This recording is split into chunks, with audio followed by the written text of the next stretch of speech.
అన్న అన్న నమస్తే అన్న, బెంగళూరు బుజ్జి అన్న. నిజంగా నువ్వు దేత్తడి పోచమ్మ గుడి అన్న, మస్తు ఫేమస్. అసలు ఎట్లా వచ్చిందంటావు ఇది? Thank you so much. ఇదంతా నా ఫ్రెండ్ ఎంతో ఇష్టమైన వైజాగ్ సత్య గురించి. అలాగే మన రీసెంట్గా తండేల్ మూవీ వచ్చింది కదా, దాంట్లో 2022లోనే ఐలెస్ సాంగ్ పెట్టారు. సో ఆ సాంగ్ బగ్గే ఆ డ్యాన్స్ గురించి నేను ఫైట్ చేశాను. పెద్ద ఎత్తున కొన్ని మిలియన్స్ చూసారు నా వ్యూస్. అంతా తెలంగాణ ఆంధ్ర మొత్తం తెలుసు. నేను బెంగళూరు బుజ్జి అంటే తెలియని వాళ్ళు జనాలు లేదు, అందరికీ తెలుసు. సోషల్ మీడియా అంతా టర్నింగ్ నేనే, ఫుల్ టెండర్ అనమాట. అదంతా మా వైజాగ్ సత్య నాకు చాలా సపోర్ట్ చేశారు. అలాగే టిక్ టాక్ దుర్గారావు గారు కూడా సపోర్ట్ చేశారు. మీరందరూ ఒక టీమ్ గా అంటే ఫామ్ అయి చేసుకున్నారు అన్న? ఫామ్ గా ఏం లేదు, మా టీమ్ లీడర్ వైజాగ్ సత్య. ఏది ఉంటే అది ఓపెన్ గా మేము ముందరకు వచ్చేసాం. భయం ఏం పడము, ఎందుకంటే తప్పు చేస్తే భయపడాలి. సొసైటీలో మేము కూడా ఒక మెంబర్మే, ఏదైనా మాట్లాడచ్చు, అది మా హక్కు అనమాట. ఏదైనా ఉంటే మేము మనసులో ఉంచుకోము, అలా బయట పెట్టేసాము. కొంతమంది గిట్టిన వాళ్ళకి నచ్చుతుంది, గిట్టిన వాళ్ళకి నచ్చదు. సో ఇదన్నమాట. ఏదైనా ఉన్నా ఓపెన్ గా ఉంటావని చెప్తున్నావు అన్న. కరెక్టే అన్న. ఏ విజన్ తోని మీరు స్టార్ట్ చేస్తున్నారు? అసలు మీ ముందు తర్వాత ఏం చేద్దాం అనుకుంటున్నారు? ఏం లేదు, సొసైటీలో మేము కూడా ఒక ఆర్టిస్ట్. నేను జబర్దస్త్ చేశాను, డీలో చేశాను, రచ్చిపోదాం బ్రదర్, పటాస్లో కొన్ని ఎపిసోడ్లు చేశాను.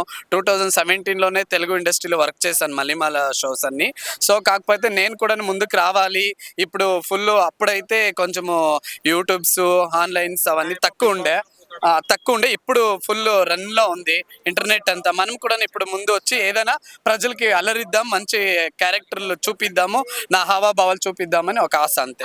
మీరు చెప్పిందైతే మస్తుగా ఉందన్న. కానీ ఎంతో మంది ఫిలిం ఇండస్ట్రీలో చిన్న చిన్న నటీనటులు ఉన్నారు కదా, వాళ్ళకు కూడా మస్తు ఇబ్బందులు ఎదుర్కొంటున్నారు. అవకాశాలు రాక చాలా మంది ఇబ్బంది పడుతున్నారు.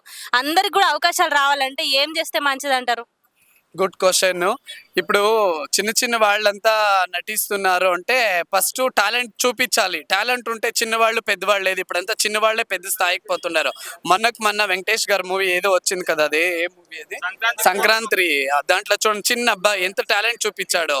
First talent very important. Technology పెరిగే కొద్దీ ఆ ఆర్టిస్ట్ లో కూడా టాలెంట్ అనేది బయటకు రావాలి. బయటకు వచ్చిందంటే ఇప్పుడు చిన్నవాళ్లే పెద్ద నటీలు.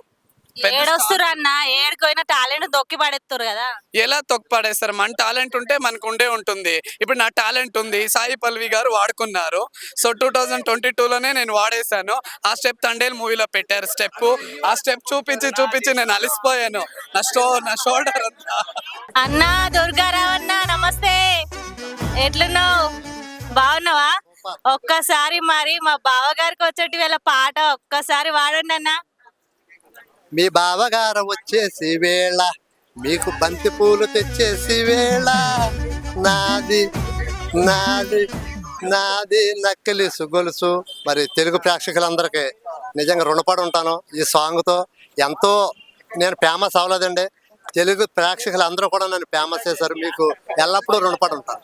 నిజంగా తెలంగాణలో జానపదాలు మస్తు ఫేమస్ అవుతున్నాయి. అదొక్క పాటని మీరు ఎట్లా ఎంచుకున్నారన్న? చూడమంటే ఆ సినిమా రిలీజ్ అయింది, అది ఎవరికీ తెలియలేదు. ఈ సాంగ్ బాగుంది కదా అని తీసుకున్నాను. నేను చేసినట్టు అందరూ చేశారు, దాన్ని ఫేమస్ చేశారు, అంతే. అంటే మీరిద్దరు అక్క నువ్వు ఇద్దరు కలిసి చేసిన పాట అందరు చేసిరు కదా అన్న, ఎట్లా అనిపించింది అన్న మీకు? చాలా హ్యాపీ అనిపించింది. చాలా అంటే నేను చేసిన మూమెంట్ ఒక రవితేజ గారు కూడా ఫాలో అయ్యారంటే ఆయనకి నిజంగా హ్యాట్స్ ఆఫ్ చెప్పాలి. మీరు చేసిన తర్వాత రవితేజ్ అన్ననే ఫాలో అయ్యాడు. సినిమాలో చేశారు కదా, క్రాక్ సినిమా చూసారా? చూసాను. మరి అందరూ చేశారు. ఎలా అనిపిస్తుంది మీకు? హ్యాపీ. ఆయనకి చాలా థ్యాంక్స్ చెప్పుకున్నాను.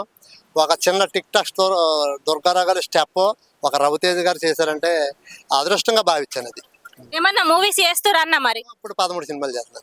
13 సినిమాలు ఎట్లున్నాయి మరి? మంచి ఉన్నాయా? అంటే కథ మీకు చెప్తారా అన్న ముందు? చెప్పరు, ఓన్లీ మాకు ఒక రోజు ప్రాక్టీస్ ఇస్తారు, 2 రోజుల్లో యాక్ట్ చేస్తున్నా తప్ప స్టోరీ కథ మాకేం చెప్పరు. నా సీన్ వరకు చెప్తారు, ఆ సీన్ నేర్చుకుని వెళ్ళి చెప్తాను, అంతే. ఎక్కడన్నా మీది? మాది రాజమండ్రి దగ్గర చిన్న పల్లెటూరు, లక్ష్మీపురం. అక్క నువ్వు ఇద్దరు కలిసి మంచిగా చేసుకొని ముందుకెళ్తురన్న, ఇట్లనే మంచిగా చేసుకొని ఉండాలని మా తెలంగాణ ప్రజలందరూ కోరుకుంటారు. ఉంటానా? పోయేస్తా. లైక్ చేయండి, షేర్ చేయండి, సబ్స్క్రైబ్ చేయండి. మరిన్ని వీడియోల కోసం బెల్ సింబల్ పై క్లిక్ చేయండి.